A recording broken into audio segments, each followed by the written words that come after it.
This story is titled, My Sister Said That I Stole Her Money from the Wedding, and Now the Whole Family Hates Me. Days later, I came to the family dinner, showed video proof, and shocked everyone. Hi everyone. Before we dive in, a quick favor. If you enjoy content like this, please hit the subscribe button. It's free, supports the channel, and makes sure you never miss out on amazing videos. Alright, let's get started. What's up guys? I've been holding on to this for a while, and honestly, I'm still not sure how everything went so sideways. Let me back it up and start where this all began. My sister Mallory's wedding. It was a big deal. My parents practically bent over backward to make it the kind of event people would talk about for years. Mallory and Chase, her now husband, were on cloud nine. I'm not super close with Mallory, but I showed up, dressed sharp, smiled for the pictures, and stayed out of the way. That's just how I am. Low drama, keep it simple. The wedding itself went off without a hitch. Beautiful venue, expensive everything, and everyone was saying how perfect Mallory looked. I figured we were all getting along for once. The reception was wild in the best way. People danced, laughed, and made those cringy but sweet speeches that everyone secretly loves. Nothing felt off. No weird vibes. No signs of what was coming. If someone told me that night my family would blow up in less than 24 hours, I would have laughed in their face. The next day, we all met up at my parents' place for a chill hangout. Post-wedding decompression, you know? Mom was on a high, replaying every detail of the day like she was narrating a wedding documentary. Dad was making jokes about how much it all cost, while Chase was quietly enjoying the praise for being such a great match for Mallory. I was just there for the food, and to listen to the usual family banter. We were swapping rehearsing funny dance floor moments, and my uncle's terrible dad jokes, when Mallory stood up abruptly. It wasn't weird at first. I figured she was about to make some cute thank you speech. Maybe gush over Chase again. That's her thing, making sure all the attention stays on her. But to my surprise, she announced, Jordan stole our honeymoon money. It's gone. $15,000. I didn't even understand what she said at first. I was waiting for her to laugh off the joke, but she was serious. I blinked, looking at her like she'd just spoken another language. Did she just say I stole 15 grand? From where? When? I couldn't wrap my head around it. Before I could even ask, she started laying it out. I counted it before the wedding, she said, looking straight at my parents. We had it in a safe place and now it's missing.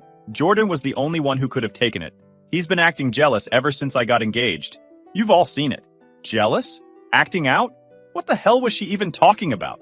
I sat there, dumbfounded, as she kept going. I didn't want to believe it either, but there's no other explanation. He had plenty of chances to sneak into our room while we were busy. Chase and I trusted him, and he bet-dated us. I finally found my voice. What? Are you serious right now? I didn't take anything. I looked at my parents, hoping they'd step in, but they were already nodding along like this made perfect sense. Mallory, I don't even know where you kept the money. I didn't go near your room all night, I said, trying to keep calm, but my heart was racing. $15,000? Do you know how insane that sounds? But she didn't back off. You expect me to believe that? You were lurking around the hotel the whole time. Don't act like you don't know what I'm talking about. Lurking? I was literally at the front desk half the night, helping my cousin figure out his room situation. I had people around me the entire time, but apparently that didn't matter. Mallory wasn't letting this go. Mom jumped in. Jordan, this is serious. If you did something, now's the time to own up to it. We can work through it as a family, but you need to tell the truth. Mom, I didn't take anything, I said, frustrated that no one was even considering my side of things. Why would I steal from Mallory? That doesn't even make sense. Mallory answered for me. Because you've always been jealous. Ever since we were kids, you've hated when I got attention. Admit it, Jordan. You couldn't stand seeing me happy, so you decided to ruin it. I was completely thrown off. Jealous? Of what? Mallory, this is insane. I didn't even know you had a honeymoon fund. Dad chimed in, his voice steady but firm. Jordan, we've had enough. If Mallory says it's missing, then it's missing. She has no reason to lie about this. You've let us all down. What the hell, Dad? You're just going to take her word for it? I said, feeling my face get hot. I was literally at the front desk half the night, in full view of everyone. Ask anyone. Chase seemed unsure of my sister's claim. He tried to calm things down.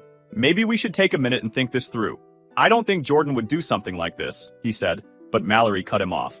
Don't defend him, Chase. Are you seriously taking his side right now? She snapped. You're my husband. Act like it. Chase went quiet, and I realized I was completely alone in this.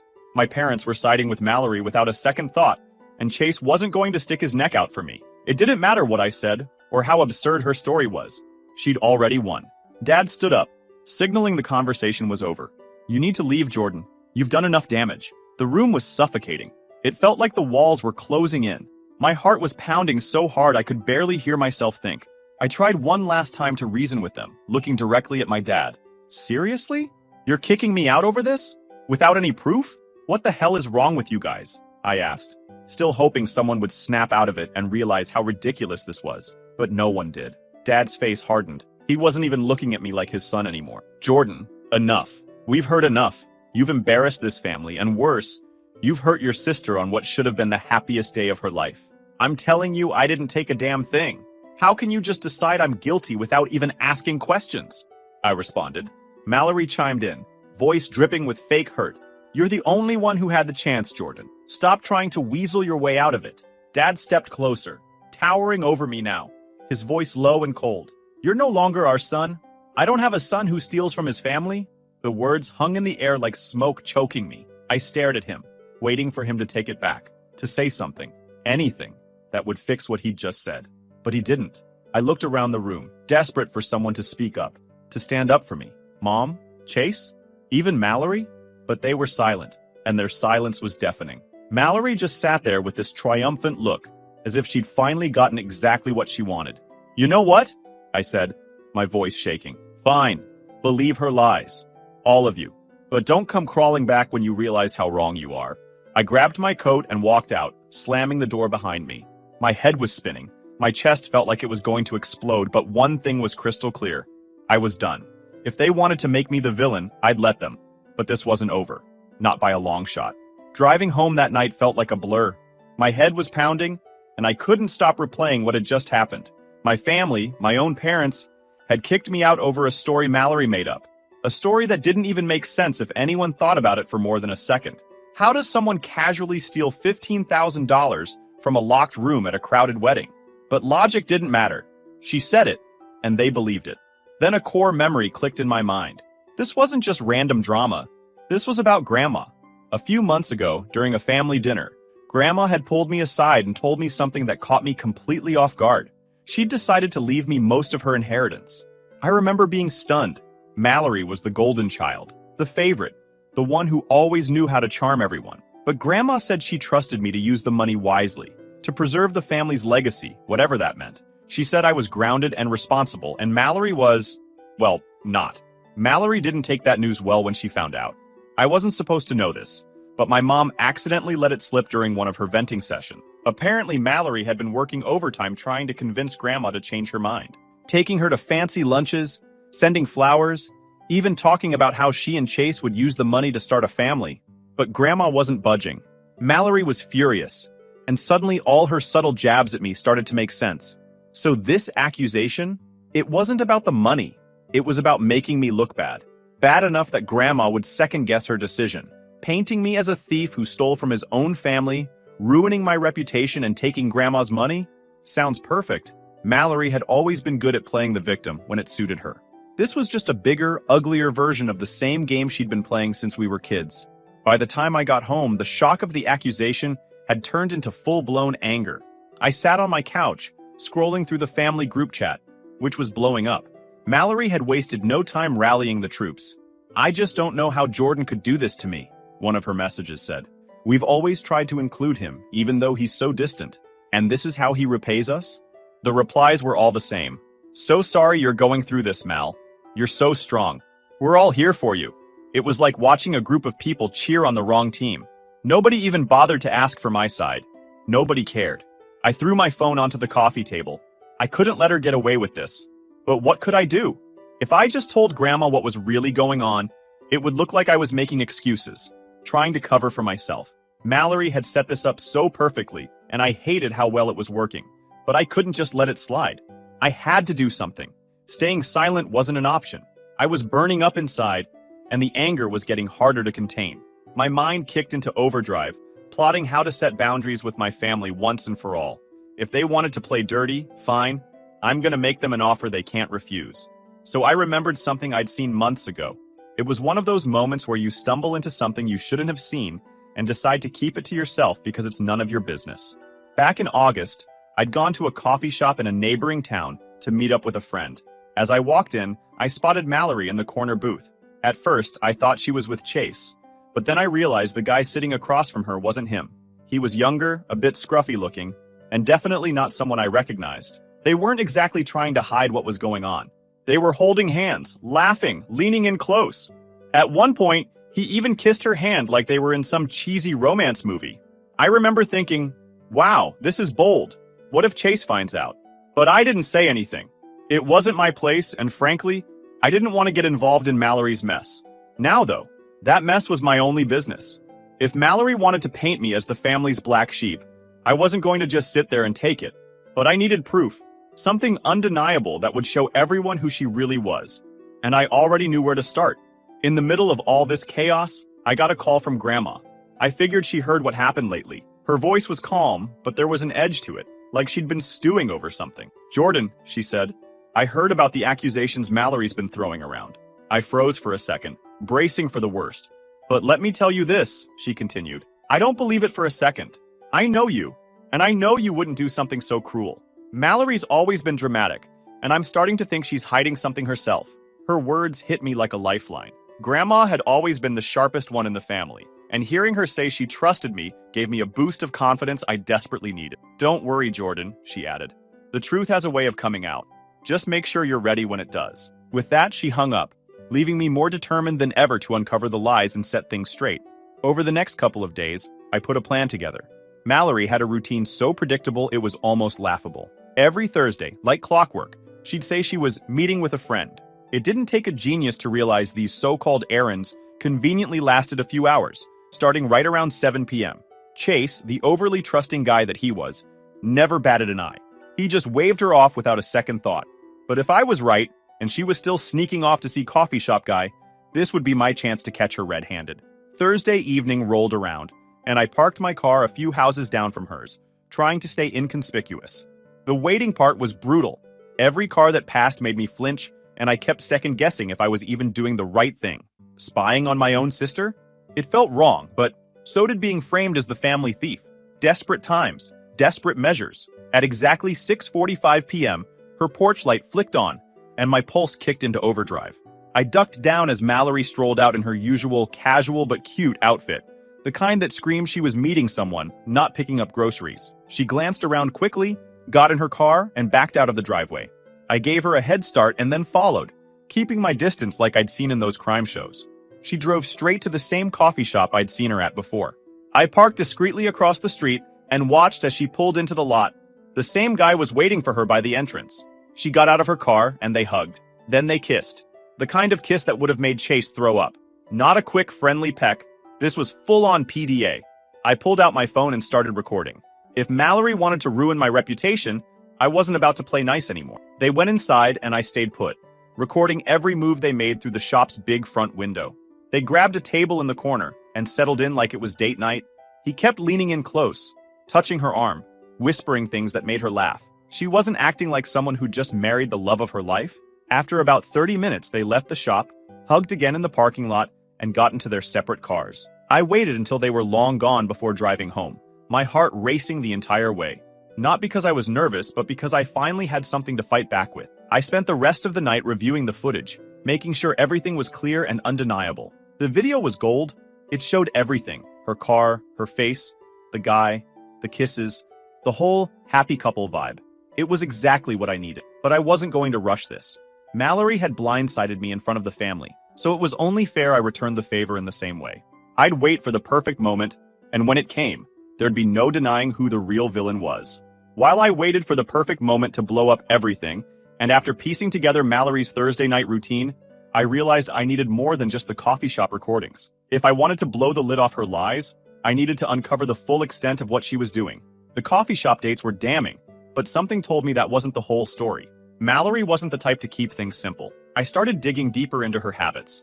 I'd noticed over the years that she often disappeared on weekends too, claiming she had shopping to do or plans with friends. These little gaps in her schedule used to seem normal. Now, with everything I knew, they stuck out like a sore thumb.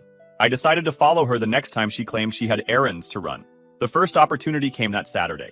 Around noon, Mallory left her house wearing casual clothes. She got in her car and drove off, and I followed her from a safe distance. She headed to a shopping plaza a few towns over and parked near a boutique. At first, I thought maybe I was wrong. Maybe she was just out shopping like she'd said. but she was only inside the boutique for about 10 minutes before coming back out empty-handed. No bags, no purchases, nothing. She got into her car and drove away, and I kept following. This time, she went to an apartment complex on the other side of town. It was small and tucked away. Definitely not somewhere she'd go randomly. She parked her car and walked straight up to one of the units. What threw me off was how casual she was about it. She didn't knock or wait for someone to let her in. She had a key. She unlocked the door like it was her place and disappeared inside.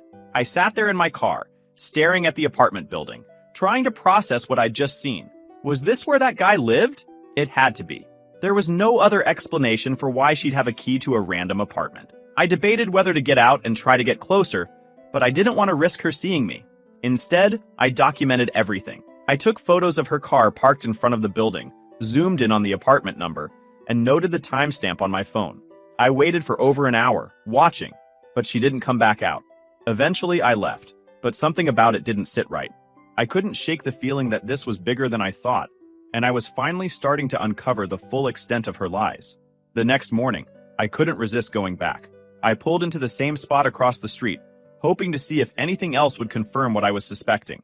Around 8 a.m., the door to the apartment opened, and sure enough, the guy from the coffee shop stepped out.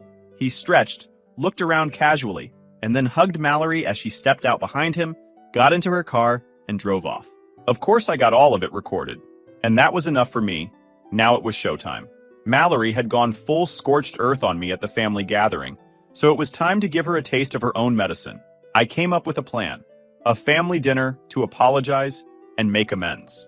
My parents were still furious, but after a lot of convincing, they reluctantly agreed. Mallory, on the other hand, jumped at the chance. She probably thought it was her moment to double down and drag me even further through the mud.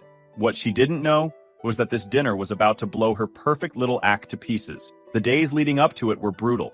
I kept my head down and stayed silent, even as Mallory kept throwing digs in the family group chat, going on about how some people can't take responsibility for their actions. It was infuriating. She was soaking up the attention, and my parents were eating it up. Every time they sent a message like, "We're so proud of you, Mallory, for handling this with such grace," I had to stop myself from hurling my phone across the room. But I stayed cool. I knew it would be worth it. The morning of the dinner, I texted everyone in the group chat, including Chase. I told them I wanted to clear the air and explain myself.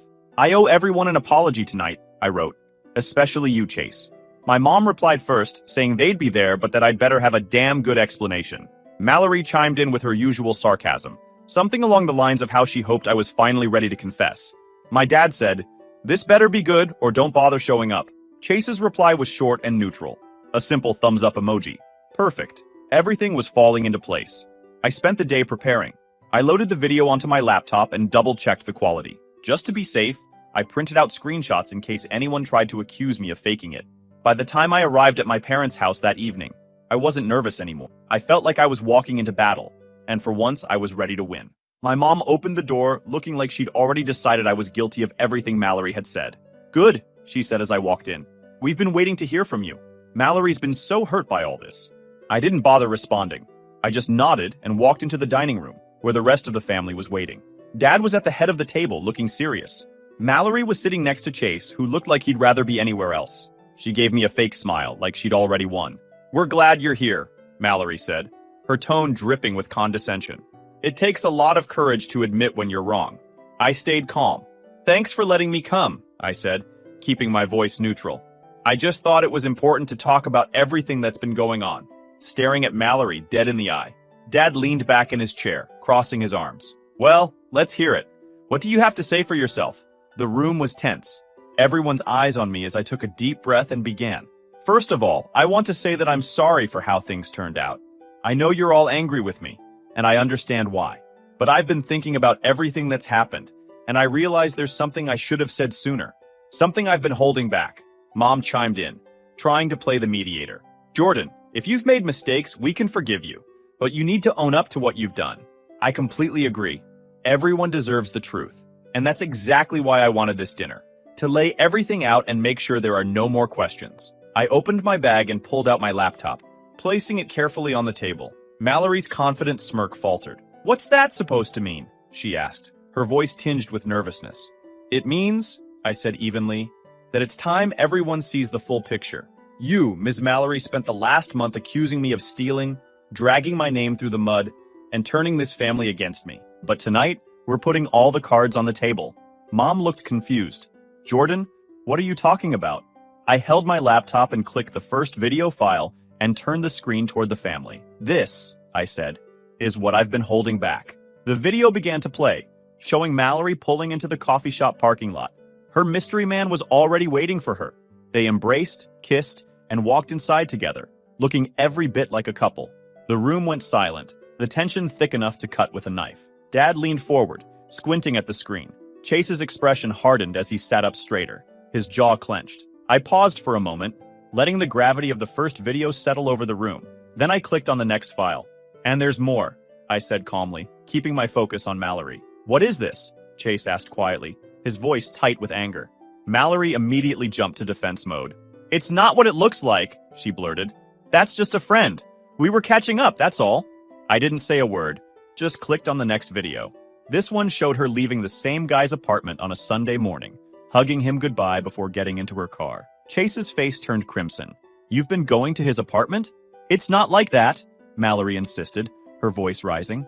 He's just someone I talk to when things get hard. Chase, you're always so busy, and I needed someone to listen. Chase's voice shook with fury. Listen? Are you serious? I've been working nonstop to give you everything you've ever wanted, and this is what you've been doing behind my back? Mom and Dad looked horrified. Mom turned to Mallory, her voice trembling. Mallory, is this true? Have you been cheating on Chase? Mallory was running out of excuses. Tears welled up in her eyes as she stammered, I didn't mean for it to happen. Chase wasn't there for me, and I made a mistake. But that doesn't change what Jordan did. I couldn't hold back any longer. Oh, don't even try to turn this back on me, I said sharply. You lied to everyone and accused me of stealing just to cover your own tracks. You wanted me out of the way so no one would notice what you were doing. Well, guess what? Now everyone knows the truth. Chase's face turned red. He stood abruptly, grabbing his keys. I'm done, he said flatly, his voice cold. We're done. Chase, wait! Mallory cried, running after him. But he didn't even look back. The door slammed behind him, leaving the room in stunned silence. I packed up my laptop and stood to leave. Mom and Dad just sat there, frozen, as the reality of what had just unfolded sank in. Mom finally whispered, Jordan, I don't know what to say. I looked at them both, my voice steady. You don't have to say anything. You've already made it clear whose side you're on. I just wanted to make sure you had the facts before you kept blaming me for everything. Without waiting for a response, I turned and walked out the door. I'd done what I came to do. Whether they accepted the truth or not didn't matter anymore. Mallory's lies were exposed, and her perfect little facade was crumbling around her. The rest was up to them. Now, the truth was out, Mallory was exposed, and Chase had finally seen her for who she really was. But of course, nothing involving Mallory could ever be that simple. I didn't expect the fallout to start immediately, and the drama that unfolded made everything before it look like a warm-up act. It began the next morning. My phone blew up with texts from extended family members, who had somehow already heard bits and pieces of what happened. Mallory must have wasted no time spinning the story to make herself look like the victim. Her version of events painted me as a vindictive brother who'd been waiting for years to ruin her happiness. According to her, I'd followed her around for weeks, secretly recording her to sabotage her marriage. She made me the villain who had destroyed the family. I ignored most of the messages at first, but a few stood out. My aunt, always one to believe the loudest voice in the room, texted me, Jordan, I don't know what's gotten into you, but you should be ashamed of yourself for what you did to Mallory. Family sticks together. Sticks together? That only seemed to apply when Mallory wasn't the one in the wrong. I decided to reply, keeping it short and blunt. Maybe ask her why she's been lying to everyone for months. I'm done taking the blame for her mess. By noon, the family group chat was a war zone. People were either furious at me for ruining Mallory's marriage or demanding answers from her about what they'd heard. My mom chimed in with her usual attempts to control the narrative. This is a private family matter. Let's keep this between us and work through it like adults. Mallory, predictably, stayed quiet in the group chat, probably waiting to see how many people she could still sway to her side before addressing anything. Dad sent me a private message telling me I was being immature for airing the family's dirty laundry, as if I hadn't just spent weeks being accused of theft in front of everyone. Meanwhile, Chase officially moved out of their house. I found out through a mutual friend who said Chase had canceled the trip to the Maldives, packed his stuff, and left Mallory to deal with the fallout on her own. That alone gave me a weird sense of closure. For the first time, someone in my family wasn't blindly defending her. But Mallory wasn't done. A few days later, I woke up to even more chaos. Mallory had apparently reached out to friends and extended family, telling them I'd fabricated the videos and photos. According to her, I'd fabricated everything to make it look worse than it was. She called me obsessed and accused me of stalking her because I was jealous of her success. The accusations were absurd, but some people bought it. I started getting texts and calls from people I hadn't talked to in years, asking me if it was true. Some were genuinely confused, but others were outright hostile. One cousin even texted me, "Dude, why would you go this far just to ruin Mallory? What's your problem?" I didn't bother replying. At that point, I realized there was no winning over certain people. Mallory had spent her whole life perfecting her golden child act, and some people were too deep under her spell to see the truth. But what Mallory didn't count on was Chase stepping in. A week after the dinner, he posted a long message on social media, addressing everything head-on. He explained how he'd found out about her cheating, how the videos and photos were real, and how I'd been dragged into it unfairly. He ended the post with, "Jordan didn't ruin our marriage. Mallory did that all by herself. He just gave me the proof I needed to see the truth." The post went viral among our circle of friends and family. People who had been on the fence started reaching out to apologize to me. Even a few of Mallory's closest allies began distancing themselves from her, realizing that they'd been lied to. Mallory, of course, doubled down.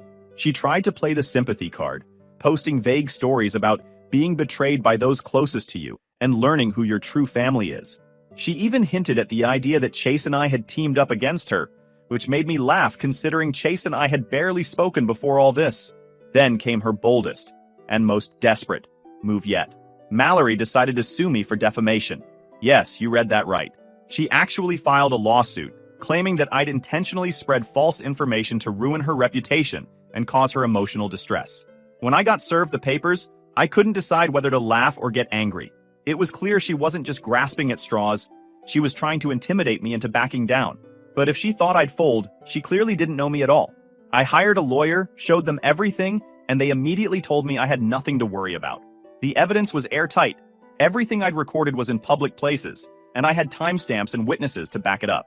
The lawsuit was a joke, but it dragged on for weeks, adding more stress to an already exhausting situation.